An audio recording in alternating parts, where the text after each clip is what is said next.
Russian troll factories have been making headlines for some time. First, as the Kremlin's digital guardians in the Russian blogosphere.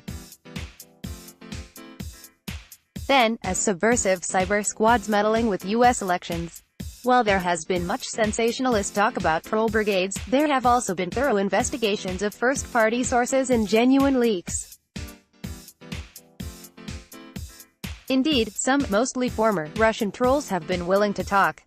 Sponsored. We now know that at least some of those who have come out from the shadows were not taking the political agenda they were tasked with promoting all that seriously.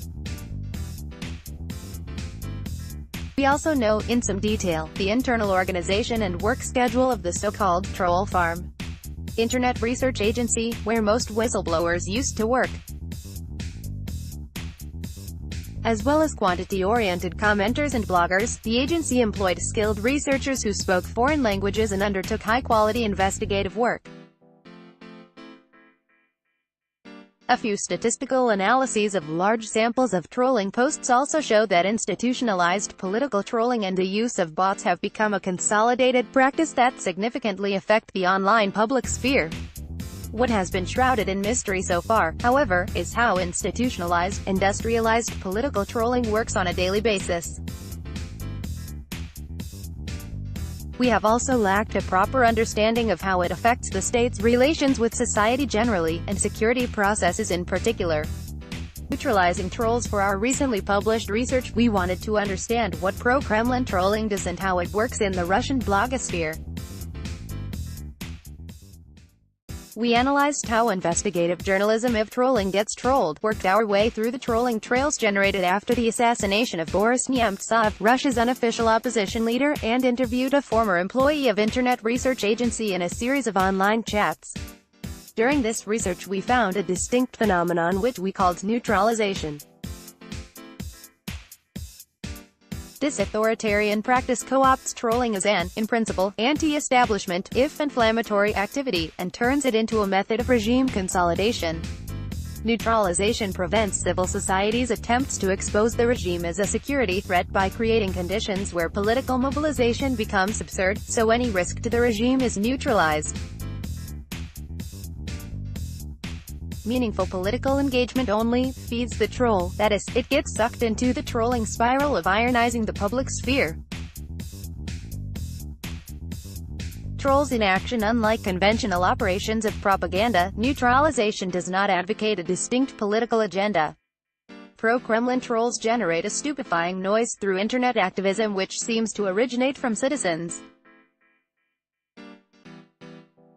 They spread various conspiratorial theories and create a quasi-political, yet completely hollow, public space with a multitude of diverse but prefabricated opinions that jam the web. This is precisely how some sections of the Russian blogosphere were neutralized after the assassination of Boris Nemtsov. In March 2015, newspapers Moy Rayon and Novaya Gazeta leaked a list of more than 500 troll accounts, together with instructions that the trolls had been given on how to approach the event. The papers also published lists of corresponding keywords that the trolls were told to use in order to facilitate searchability. The instructions included proliferating the view that the murder of Nemtsov was a provocation and that it was not beneficial to the official authorities.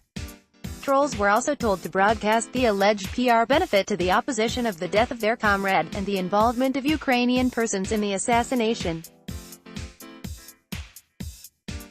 In addition, they were told to criticize Westerners' interference in Russian internal affairs, and to suggest that the murder was being used as an excuse to put pressure on the Russian Federation. The objective, in other words, was not to put the blame on any concrete political opponent. The interest was not in finding an actual assassin.